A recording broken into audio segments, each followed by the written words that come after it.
السلام علیکم ورحمۃ اللہ وبرکاتہ۔ رمضان کا چاند ہوتے ہی ہمیں یہ 4 کام ضرور کرنا چاہیے۔ میرے عزیز بھائیوں، میری بہنوں، رمضان کا مل جانا یہ اللہ کا بہت بڑا انعام اور اس کا فضل ہے۔ رمضان کا مہینہ شروع ہو جائے تو خاص طور پر ہم ان 4 کاموں کی طرف توجہ دیں۔ آئیے وہ 4 کام کون کون سے ہیں جانتے ہیں۔ سب سے پہلا کام رمضان کے روزے۔ قرآن مجید میں اللہ تعالیٰ ارشاد فرماتا ہے، یا ایھا الذین آمنوا کتب علیکم الصیام کما کتب علی الذین من قبلکم لعلکم تتقون، کہ اے ایمان والو، ہم نے تمہارے اوپر روزے فرض کیے اور تم سے پہلے جو لوگ گزرے ہیں ان پہ بھی روزے فرض کیے تھے، اسی طرح تمہارے اوپر بھی روزے فرض کر دیے۔ کیوں کیے؟ لعلکم تتقون، تاکہ تم متقی بن جاؤ۔ اور متقی کس کو کہتے ہیں؟ تاکہ تم اللہ کے قریب ہو جاؤ۔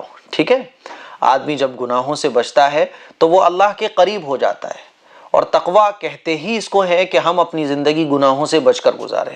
تو روزے ہمارے اوپر اس لیے فرض کیے گئے تاکہ ہم اللہ کے قریب ہو جائیں، اللہ کے متقی بندوں میں ہمارا شمار ہو جائے۔ تو پہلا کام رمضان کا روزہ، ایک بھی روزہ نہیں چھوڑنا۔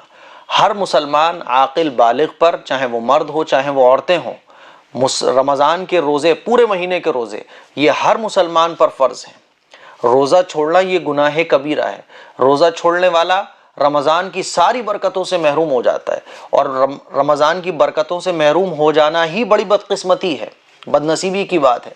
لیکن رمضان کی رحمتوں سے، مغفرتوں سے، بخششوں سے اور اللہ تعالیٰ کے انعامات سے محروم ہو جانے کے ساتھ ساتھ نبی علیہ الصلوۃ والسلام کی بد دعا بھی ایسے شخص کو لگتی ہے جو رمضان کے روزے نہیں رکھتا۔ اسی لیے پہلا سب سے ضروری کام رمضان کے مہینے کا روزے رکھنا۔ لوگ کام کا بہانہ کرتے ہیں کہ ہمارا کام ایسا ہے، ہم روزے نہیں رکھ سکتے۔ کام چھوڑ دو ایک مہینے کے لیے۔ 11 مہینے سے آپ تیاری کرو رمضان کی کہ ایک مہینے میں یہ کام نہیں کر پاتا ہوں کیونکہ کام کروں گا روزے چھوٹیں گے، تو مینج کرو، آپ ایڈجسٹ کرو۔ ٹھیک ہے، 100-200 روپے کم کماؤ، 11 مہینے سے تیاری کرو، جوڑ کے اتنا رکھو کہ اگر ایک مہینہ رمضان میں کام نہ کرو تو بھی کام چل جائے، لیکن رمضان کے روزے نہیں چھوڑنے، جائز نہیں ہے رمضان کے روزے چھوڑنا کام کی وجہ سے۔ تو پہلا رمضان کا روزہ۔ دوسرا ہے قرآن مجید کی تلاوت، کیونکہ قرآن مجید کا رمضان کے مہینے کے ساتھ خاص تعلق ہے۔ شہر رمضان الذی انزل فیہ القرآن، کیونکہ رمضان کا مہینہ ہی وہ مہینہ ہے جس میں قرآن کریم نازل ہوا، اور رمضان کے مہینے میں حضور علیہ الصلوۃ والسلام حضرت جبرائیل علیہ السلام کے ساتھ قرآن مجید کا دور فرماتے تھے۔ رمضان کے مہینے کے ساتھ قرآن مجید کا بہت خاص تعلق ہے۔ حضور علیہ الصلوۃ والسلام قرآن مجید کی رمضان کے مہینے میں خوب تلاوت کیا کرتے تھے۔ رمضان کے مہینے میں قرآن مجید کو پڑھنا یہ بہت ثواب رکھتا ہے۔ تو میرے عزیز بھائیوں، میری بہنوں، رمضان میں قرآن مجید کی خوب تلاوت کرنی ہے، خوب تلاوت کرنی ہے، جتنا ہو سکے اتنی تلاوت کیجیے۔ ٹھیک ہے۔ تیسرا کام ہے کہ نمازوں کا اہتمام۔ 5 وقت کی جو نمازیں اللہ تعالیٰ نے ہمارے اوپر فرض کی ہیں ان کو تو پڑھنا ہی ہے، اس کے ساتھ ساتھ جو نفلی نمازیں ہیں ان کو بھی ہمیں خوب پڑھنا ہے۔ آپ کو پتہ ہے رمضان کا مہینہ ایک ایسا مہینہ ہوتا ہے کہ جس میں دنیا کی چیزیں مہنگی ہو جاتی ہیں لیکن آخرت کی چیزیں بہت سستی ہو جاتی ہیں۔ جنت کی اللہ سیل لگا دیتا ہے۔ معمولی اعمال پر اللہ تعالیٰ مغفرت، بخشش، جنت یہ ہمیں دے دیتا ہے۔ اسی لیے رمضان کے مہینے میں نیکی کا کوئی بھی کام کو چھوٹا نہ سمجھو، نفل نمازوں کا بھی اہتمام کرو۔ رمضان کے مہینے میں اللہ تعالیٰ ایک نفل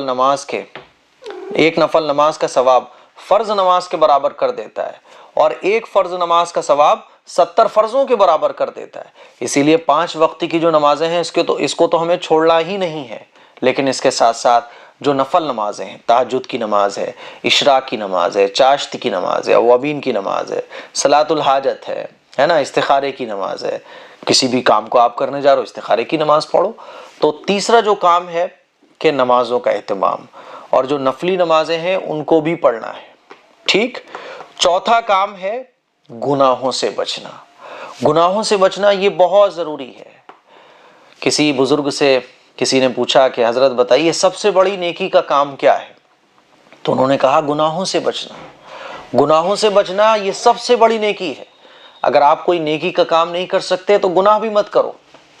نیکی کرنے والا اور گناہ کرنے والا، مان لیجیے کوئی نیکی بھی کر رہا ہے گناہ بھی کر رہا ہے تو حساب تو برابر کر رہا ہے وہ. اسی لیے حدیث میں آتا ہے کہ بعض روزے دار ایسے ہوتے ہیں جن کو بھوکا پیاسا رہنے کے سوا کچھ بھی روزے کا ثواب نہیں حاصل ہوتا. وہ کون سے روزے دار ہیں؟ جو روزہ تو رکھتے ہیں لیکن گناہ سے نہیں بچتے. اسی لیے چوتھا جو کام ہے وہ گناہوں سے بچنا ہے. پانچواں جو کام ہے وہ ذکر اللہ کی کثرت. صبح سے شام تک جب بھی آپ جاگ رہے ہیں تو اپنی زبان کو اللہ کے ذکر میں تر رکھیں، ٹھیک ہے؟ اور زبان سے ذکر نہیں کر سکتے تو دل ہی دل میں اللہ کا ذکر کریں. لیکن بہرحال ذکر کریں. اور دل ہی دل میں اللہ کا ذکر کرنا کس کو کہتے ہیں؟ کہ آپ کے دل میں ہمیشہ اللہ کی یاد رہے، آپ کو اللہ یاد رہے، دل آپ کا تسبیح پڑھ رہا ہو، دل آپ کا کلمہ پڑھ رہا ہو. تو میرے عزیز بھائیوں میری بہنوں، یہ 5 ضروری کام ہیں جو رمضان کے مہینے میں ہم سب کو کرنا ہے. اللہ تعالیٰ یہ 5 کام کرنے کی ہم سب کو توفیق مرحمت فرمائے.